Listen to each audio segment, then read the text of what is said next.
정말 수두룩했나요? 이제 BTS 관련, 방탄소년단 관련 YTN 보도만 다 묶어봤는데 이렇게 많습니다.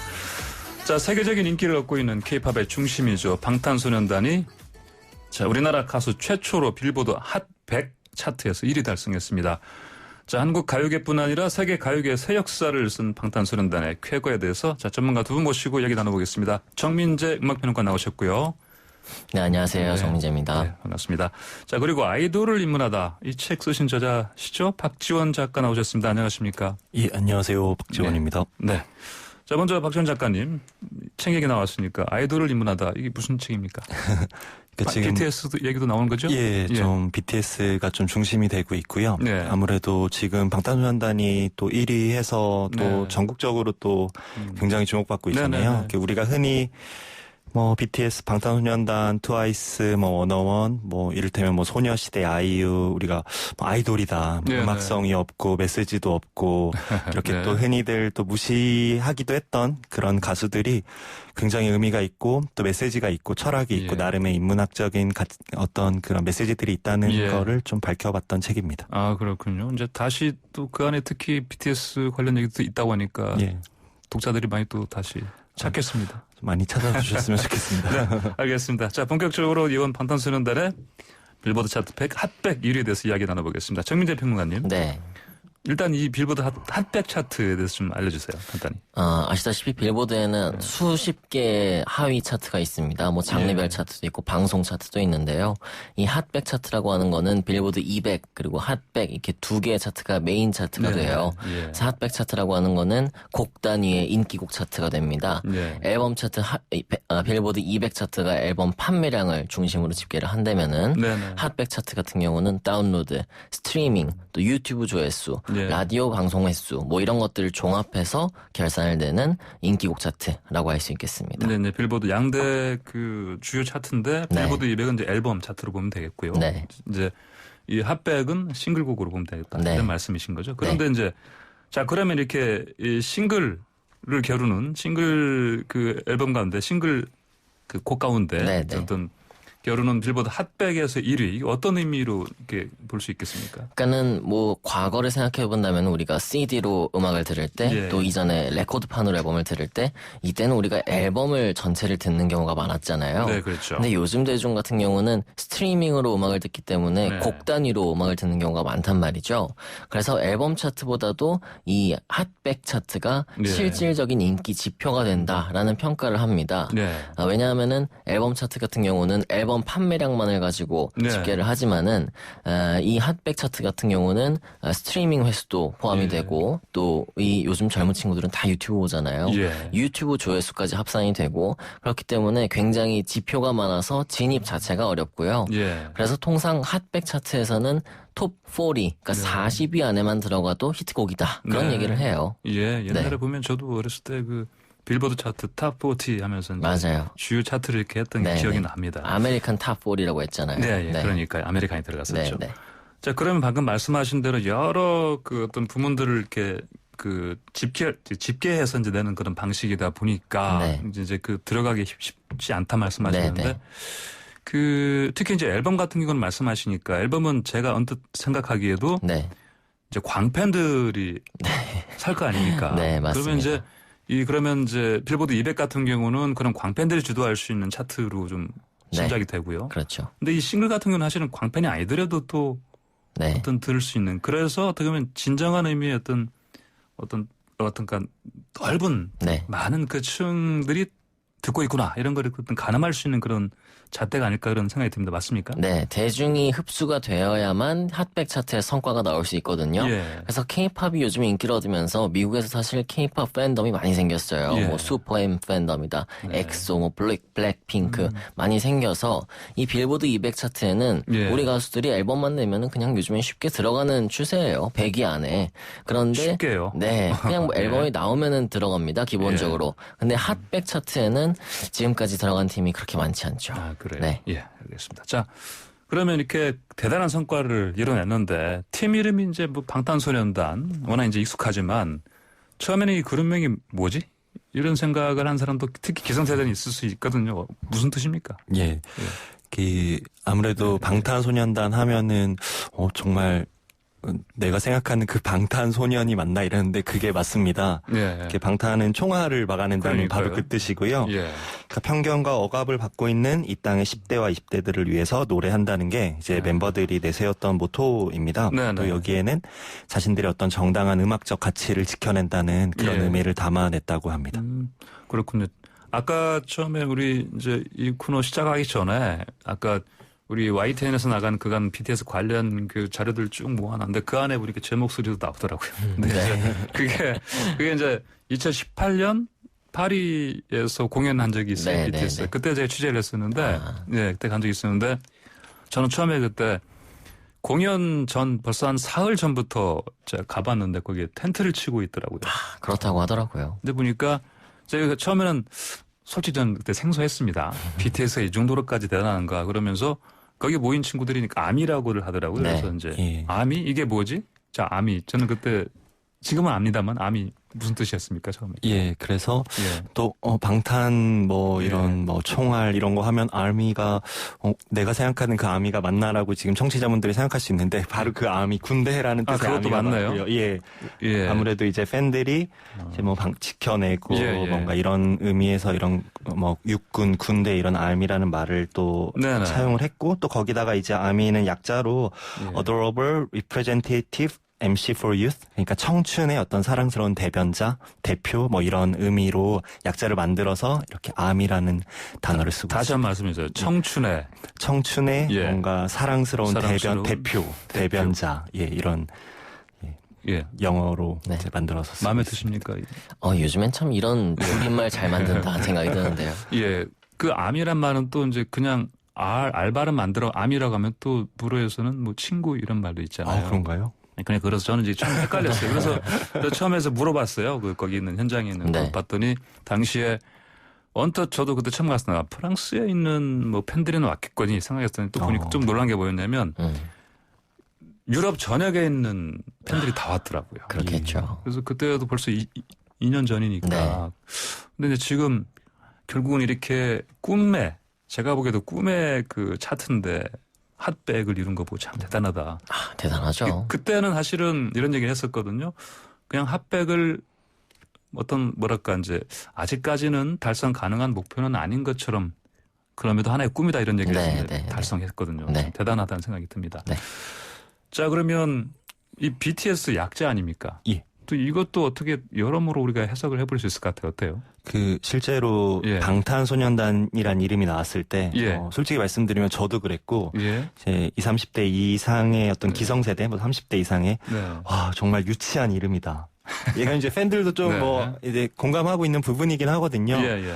어떻게 이렇게 뭐 총알을 막아낸다. 이건 좀 너무 어떤 그룹 이름으로 하기에는 유치하지 않냐. 뭐 이런 의견이 만화, 만화 제목 같기도 하고요. 굉장히 예. 많았는데 예. 좀 아무래도 그러다 보니까 이제 기획사 뭐 빅히트 엔터테인먼트 측에서 이제 네. BTS를 이제 해외 어떤 이제 공략을 할 때 Beyond the Scene 이라는 이제 예. BTS라는 약자로 이제 활동을 했고요. 예. 이제 이 또한 이제 어떤 그 씬을 넘어서는 그 10대들의 억압과 편견을 막고 또 현실에 안주하지 않고 꿈을 향해 끊임없이 다음 씬으로 넘어가는 뭐 이제 네네. 이런 의미로 영어로 예. Beyond the Scene BTS 이렇게 만들었다고 합니다. 뭐 이를테면 뭐 비틀즈 약자 같기도 하고요. 그러네요. 안 그렇습니까? 예, 하나씩 따면 비틀즈. 예. 네. 저는 그냥 그렇게 생각해봤습니다. 별 재미없죠?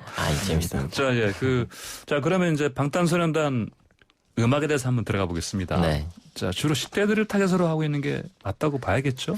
좀 시작할 때는? 네, 초반에는 확실히 10대를 타깃으로 하고 있었죠. 그러니까 예. 뭐 학교 3부작이라고 해서 앨범 3연작이 나왔는데 전부 학교 얘기를 다루고 있었습니다. 예. 그때 뭐 기억에 남는 가사가 있다면은 우리를 공부하는 기계로 만든 건 누구?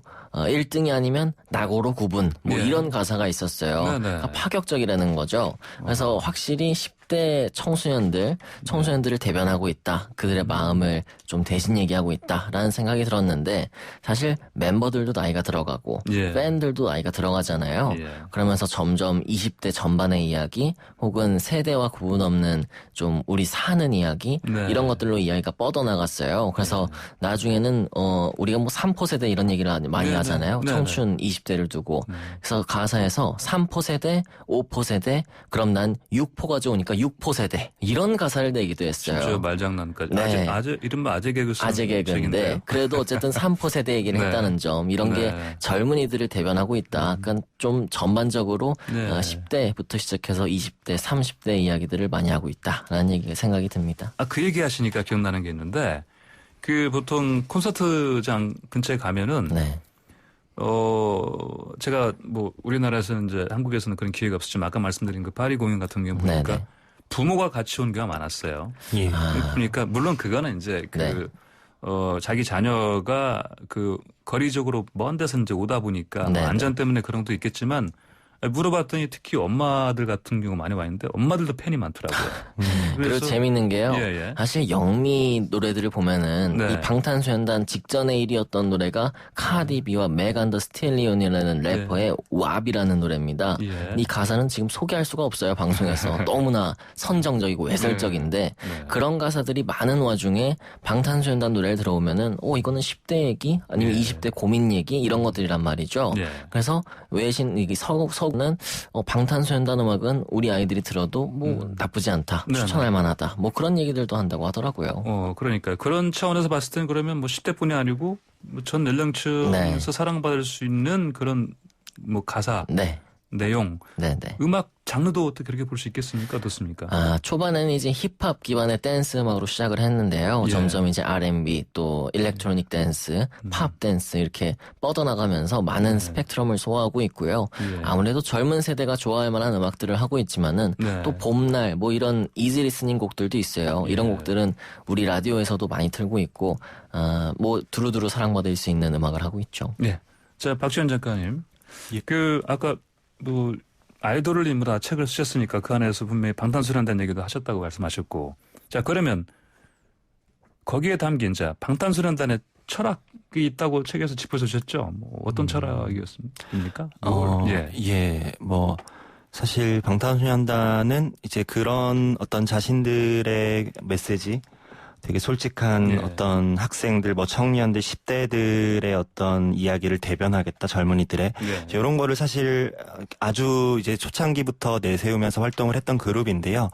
어떻게 본다면은 저는 그런 메시지 자체가 하나의 훌륭한 어떤 철학, 저는 이제 책에서 인문학 이런 표현을 쓰기도 했지만, 기본적으로 방탄소년단의 가장 핵심적인 어떤 어떤 그런 측면의 의의라고 한다면, 솔직함이라고 생각합니다. 그러니까 저는 그 솔직함, 어떤 진정성, 그 순수한 느낌의 어떤 솔직함 이런 것들이 그 친구들의 가장 또 가치이자 어떤 의미라고 생각을 하는데요. 기본적으로 아까 평론가님도 이제 10대 20대 이렇게 아주 2013년부터 쭉 이어지는 그룹의 어떤 측면을 또 말씀해 주셨지만 굉장히 또 자기들의 이야기를 아주 진정성 있게 다루기는 해요. 그러니까 멤버들이 또 직접 곡을 쓰면서 우리는 왜 이렇게 아이돌이라고 무시를 받아야 되느냐. 그리고 우리도 음악을 한다. 그리고 우리도 정말로 노력을 한다. 그리고 아까 이제 봄날 말씀도 해주셨지만은 어떤 사회적인 약자, 또 세월호의 어떤 친구들을 추모하는 그런 메시지. 또 그리고 우리도 어떤 지금 이제 점점 또 세계적인 그룹이 되어 나가면서 외롭기도 하고 힘들기도 하고 그리고 더 뭔가 치열하게 해나가야 된다는 걸 알고 어쨌든 자신들이 직면한 어떤 현실 또 음악 어떤 이런 여러 차원에 대해서 굉장히 좀 솔직하고 순수하게 다루는 측면이 있습니다. 예로 들 수 있는 가사 좀 한번. 그래서 저는 피땀 눈물이라는 곡을 한번 이 방송의 청취자분들도 한번 좀 들어보셨으면 좋겠는데요. 이제 방탄소년단이 이제 한 7년 정도 된 그룹이잖아요. 그래서 이제 지난 앨범 이제 제목이 이제 세븐이기도 했어요. 이제 우리가 7년 동안 해왔다. 7년이라면 사실 길다면 길고 또 짧다면 짧은 시간이라고 할 수 있겠지만 어떤 요즘에 또 음악적인 어떤 그룹의 생명의 측면에서 봤을 때는 굉장히 또 나름 많은 시간을 해오고 이렇게 세계적인 그룹이 된 거잖아요. 그런데 저는 이 친구들의 가장 중요한 분기점 중에 하나가 그 2016년 10월에 나왔던 그 윙스 앨범이라고 생각을 하거든요.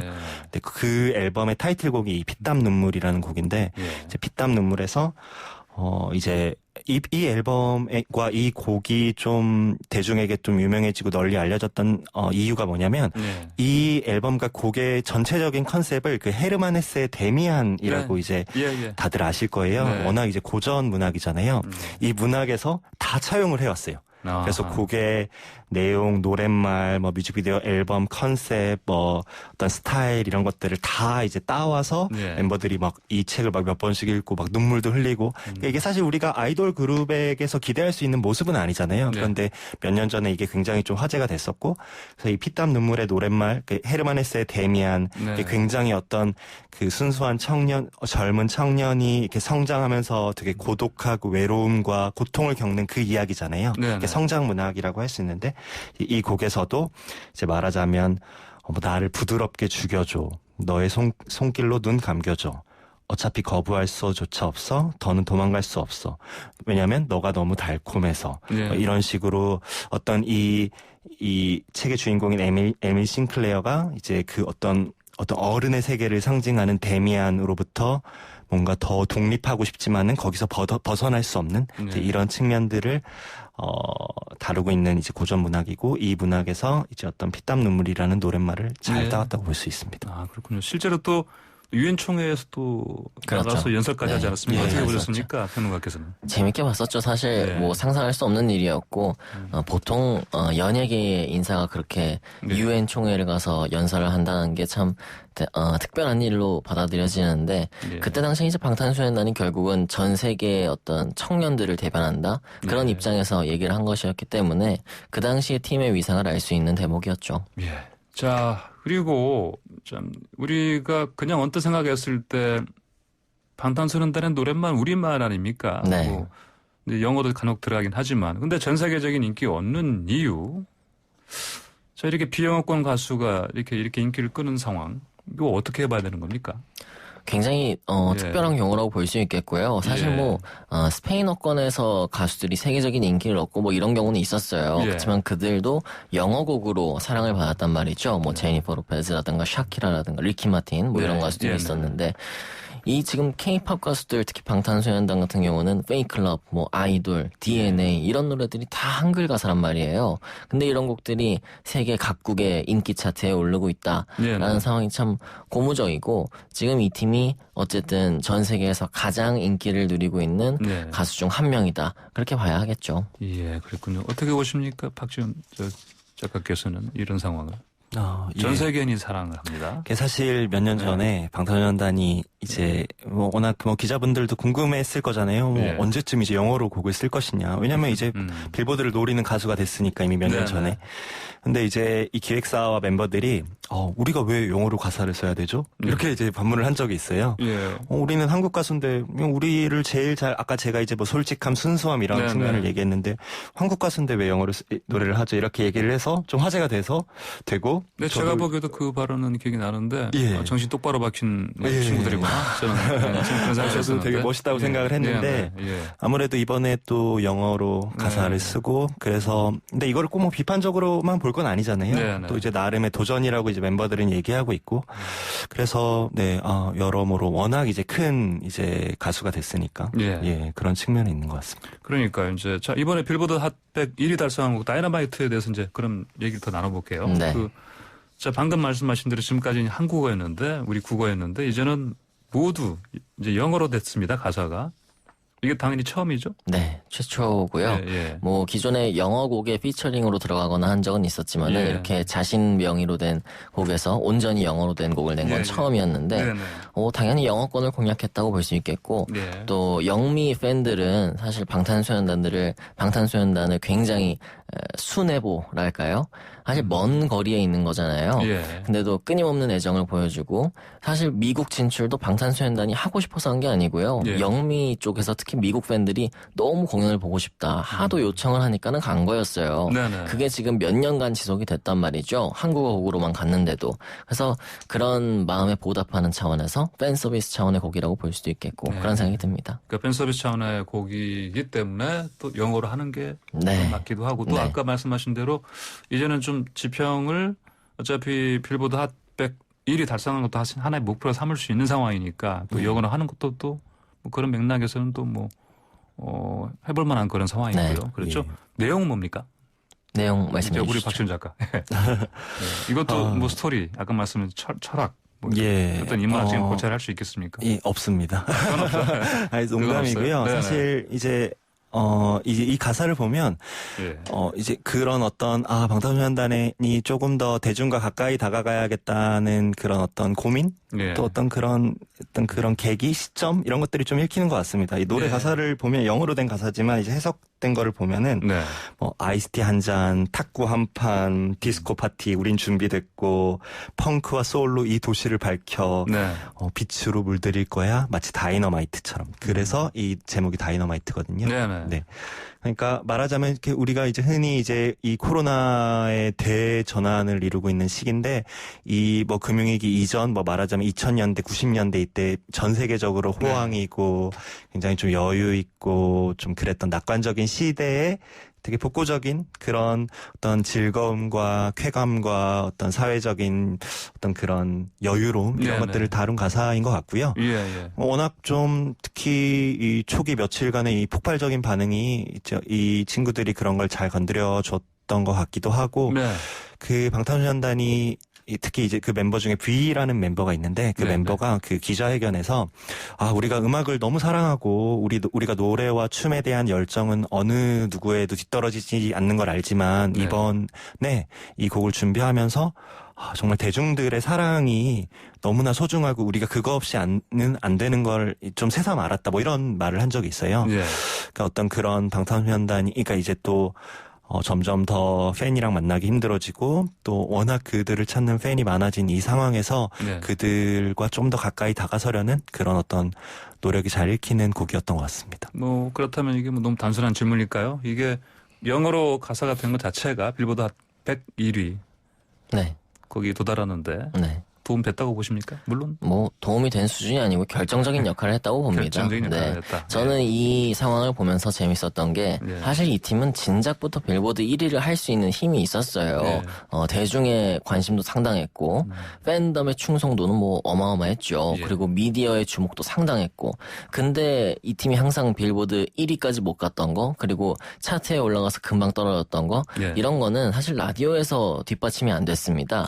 그렇죠. 그러니까, 라디오는 네. 꽤 기본적으로 경향이 보수적이지 않겠습니까? 보수적이고 사람들이? 예. 한국어이기 때문에 라디오에서 나오질 않았던 거죠. 그렇죠. 네, 다루질 않았던 겁니다. 근데 사실 미국은 굉장히 넓은 나라잖아요. 예. 아직도 라디오의 힘이 강력한데 그래서 일반 대중에게 좀 폭넓게 다가가질 못했는데 이번 노래는 영어곡이다 보니까는 라디오 반응이 괜찮았어요. 네네. 그리고 일반 대중에게도 많이 갔고 이걸 보면서 참 미국 시장이 아직까지도 영어 콘텐츠가 아니면은 조금 어렵다. 네. 쉽지 않다. 그런 생각이 들더라고요. 자, 저도 좀 곡을 좀 들어봤어요. 들어봤는데 이 곡은 장르를 어느 쪽으로 뭐 만약에 분류한다면 볼 수 있겠습니까? 디스코 팝으로 봐야겠고요. 예. 지금 영미에서는 디스코 리바이벌 흐름이 상당합니다. 예. 그러니까 우리는 항상 레트로 얘기하면 90년대 얘기를 하잖아요. 뭐 90년대 댄스 가요들. 네.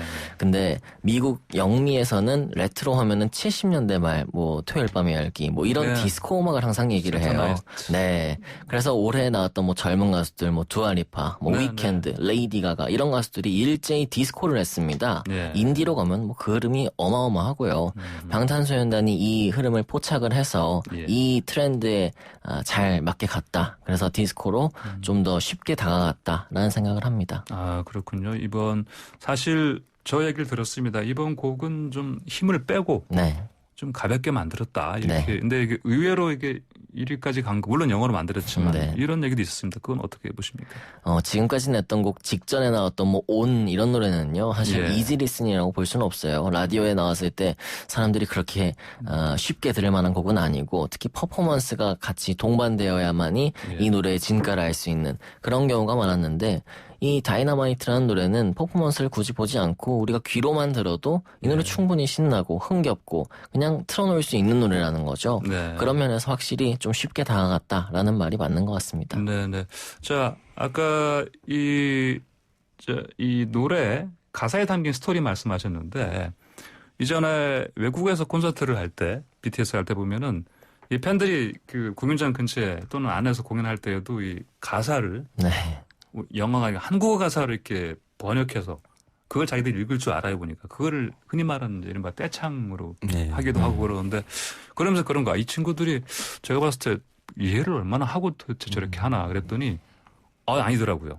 다 그거를 자기 나라 말로 다 한 번 또 번역해서 이해를 하고 와서 네. 얘기를 하는 거예요. 그러면서 왜 좋아하냐 그랬더니 자기는 벌써 어떤 친구 때 제가 30대 중반의 여성이었는데 제 기억으로 30대 중반이에요. 네. 여성인데 적지 않은 나이죠. 근데 이제 이 친구가 저한테 그러는 거예요. 나는 이 BTS를 한 5년 전부터 이미 알고 있었고 그 이유가 가사 때문이었다. 그런 얘기를 하는 거예요.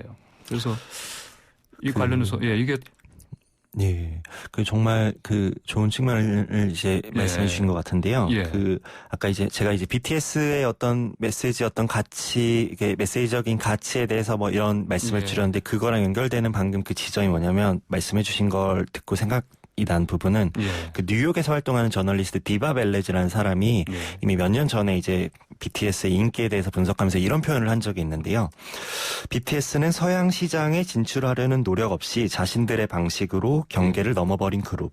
그들의 진실함과 진정한 쿨함이 팬들과 연결고리를 만들어냈다. 이런 표현을 한 적이 있어요. 그러니까 이제 뭐 한국어 가사, 뭐 그들 뭐 5년 전부터 그들의 가사에 집중한 어떤 서양의 팬 이런 것들이 흔히 약간 이렇게 만화의 스토리 같잖아요. 어떻게 그리고 우리는 아직까지도 어떻게 어떤 미국 어떤 서구의 팬들이 우리나라의 어떤 한글 가사를 아직까지 우리 기성세대들은 조금 약간 얼떨떨하고 민망하고 왠지 낯선 그런 느낌이 있는데 그런 측면에서도 우리가 이 어떤 이 젊은 어떤 세계적인 그룹 우리나라에서 배출한 그런 그룹의 행보에 주목을 할 수밖에 없는 것 같습니다. BTS 관련해서 지금 나누고 싶은 얘기가 지금 끝이 없는데 시간이 다 돼가는데 마지막으로요. 자, 핫100 1위. 오래 갈 것 같습니까? 핫백 1위가 오래가진 않더라도요. 설령 이 노래는 뭐 이전처럼 차트에서 금방 나가진 않을 것 같다는 생각이 듭니다. 지금 워낙 반응이 뜨겁고요. 그리고 아까 말씀드린 것처럼 트렌드를 잘 포착한 그런 곡이기 때문에 당분간은 인기 차트에서 꾸준히 좀 사랑을 받지 않을까 하는 생각이 듭니다. 오래 갈 것이다. 받아보겠습니다. 알겠습니다. 자, 두 분 말씀 여기까지 듣겠습니다. 감사합니다. 네, 감사합니다. 네, 지금까지 정민재 음악평론가 박지원 작가였습니다.